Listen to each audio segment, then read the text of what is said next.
सर्वांना शुभ प्रभात. प्रभू येशू ख्रिस्ताच्या नावात विश्ववाणी परिवाराकडून आम्ही मार्गाकरिता प्रकाश कार्यक्रमात आपले सहर्ष स्वागत करीत आहोत.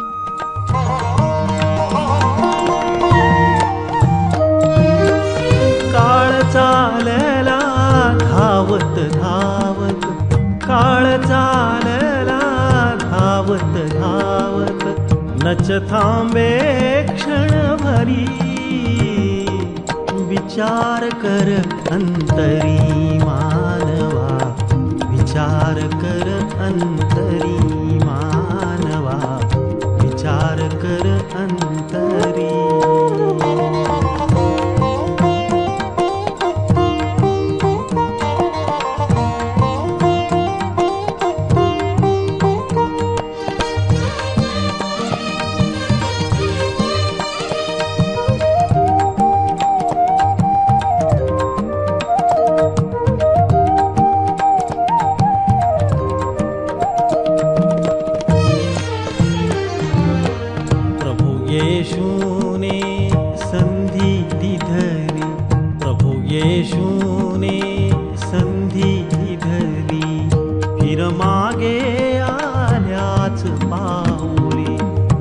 मागे आल्याच पाऊली, टाक पातके येशू जवळी, टाक पातके येशू जवळी, तोच खरा कैवारी, विचार कर अंतरी मानवा, विचार कर अंतरी मानवा, विचार कर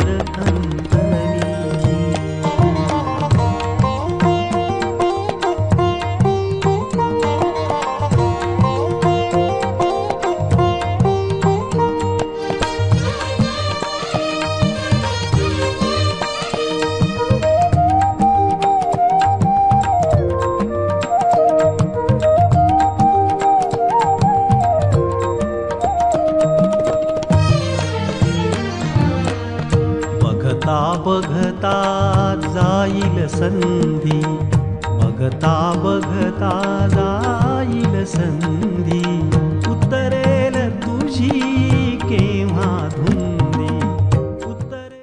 आजच्या मननाकरिता देवाचे वचन इफिसकरास पत्र अध्याय 2 12 ते 17 ही वचने. इफिसकरास पत्र अध्याय 2 12 ते 17 ही वचने. ते तुम्ही त्यावेळेस ख्रिस्तविरहित इस्रायलाच्या राष्ट्राबाहेरचे वचनाच्या करारास परके, आशाहीन व जगात देवहीन असे होता.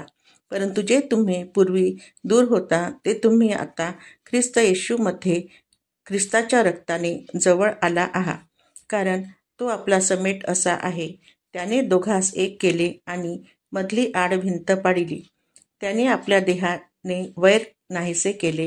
हे वैर म्हणजे आज्ञाविधीचे नियमशास्त्र, यासाठी की आपण समेट घडवून आणून आपल्या ठायी दोघांचा एक नवा मनुष्य उत्पन्न करावा, आणि त्याने वधस्तंभावर वैरभाव जिवे मारून त्याच्याद्वारे देवाबरोबर त्याचे एक शरीर करून दोघांचा समेट करावा म्हणून असे केले. त्याने स्वतः येऊन जे तुम्ही दूर होता त्या तुम्हास व जे जवळ होते त्यास शांतीची सुवार्ता सांगितली. प्रभू परमेश्वर या वाचलेल्या वचनाद्वारे आपला आजचा दिवस आशीर्वादित करो. प्रियांनो, सर्वांना प्रभू येशूच्या प्रिय आणि गोड नावामध्ये सलाम.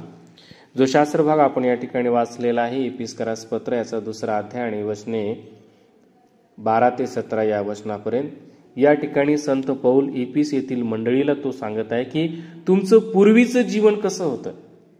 तुम्ही या जगामध्ये जीवन जगत असताना ख्रिस्त विरहित जीवन तुम्ही जगायचे. एवढंच नाही तर इस्रायलाच्या राष्ट्राबाहेरचे वचनाच्या करारास परके, आशाहीन व देव विरहित असे जगामध्ये तुम्ही होता. परंतु आता तुमच्या जीवनामध्ये ख्रिस्त आलेला आहे, तुमच्या जीवनामध्ये तारण आलेलं आहे. आता तुमच्या जीवनामध्ये बरेचसे काही बदल घडलेले आहेत. कारण तो म्हणतो की परंतु जे तुम्ही पूर्वी दूर होता ते आता तुम्ही ख्रिस्त येशूच्या रक्ताच्या योगे जवळचे झालेले आहात. कारण त्यांना पूर्वी ख्रिस्ताबद्दल ते अज्ञानी होते, आता ख्रिस्ताच्या जवळ ते आलेले आहेत. त्याच्या रक्ताच्या द्वारे ते धुतले गेलेले आहेत. कारण का आम्ही या ठिकाणी पाहतो की परमेश्वर जो आहे आमच्यासाठी मध्यस्थी करतो, म्हणजे त्याचा प्रभू एकुलता एक पुत्र प्रभू येशू ख्रिस्त त्याने आमच्या करता तो दिला आणि त्याने वधस्तंभावरती जाण्याच्या द्वारे आपल्याला सांडलेल्या रक्ताच्या द्वारे आपल्यासाठी खाल्लेल्या जे घाव आहेत, जे त्याने खाल्लेले फटके आहेत, त्याच्याद्वारे आता आमची आणि देवाची त्याने काय केलेली आहे, ओळख करून दिलेली आहे.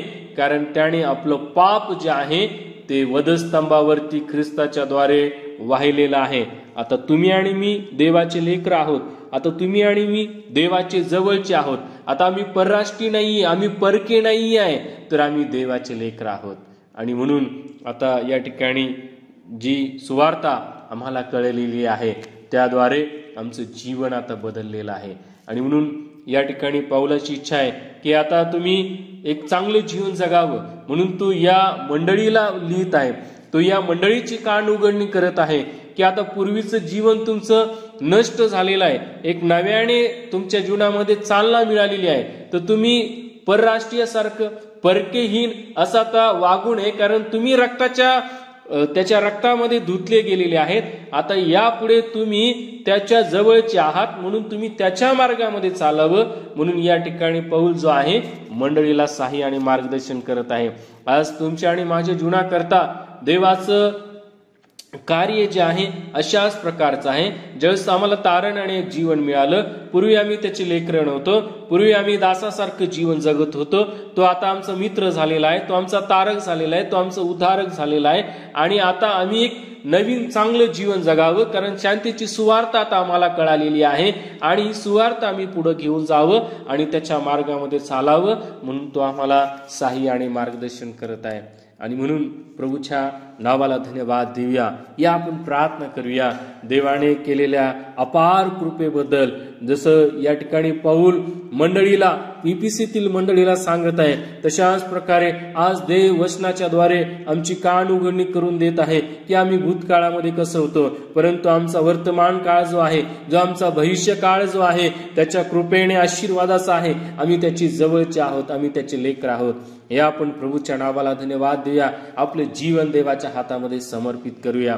प्रिय प्रभू, आम्ही तुला धन्यवाद देतो, कारण तू चांगला आहेस. तू आमचं उत्तम मेंढपाळ आहेस, मेंढरांचा महान मेंढपाळ, राजांचा राजा आणि प्रभूंचा प्रभू तू आहेस. आम्हाला तुझ्या रक्ताच्या द्वारे तू आम्हाला तुझ्या जवळचं केलंस, लेकर बनवलंस, पुत्र आणि कन्या होण्याचा अधिकार दिलास. त्यासाठी आम्ही तुला धन्यवाद देतो. आम्ही तू पुढचा वेळ तुझ्या हातात देतो आणि येशूच्या नावात विनंती मागतो म्हणून तू आहे. आमेन. धावत काळ चालला, धावत धावत काळ चालला, धावत धावत काळ चालला, धावत धावत काळ चालला. नच थांबे क्षणभरी, विचार कर अंतरी मानवा, विचार कर अंतरी मानवा, विचार कर अंतरी मानवा, विचार कर अंतरी. जे सौम्य ते धन्य, कारण ते पृथ्वीचे वतन भोगतील. विश्ववाणी प्रार्थना केंद्राला टोल फ्री नंबरद्वारे कळवू शकता. आमचा टोल फ्री नंबर 1-800-2700-333. पुन्हा ऐका, 1-800-2700-333. आम्ही आपणासाठी या नंबरवर प्रार्थना करण्यास उपलब्ध आहोत. धन्यवाद.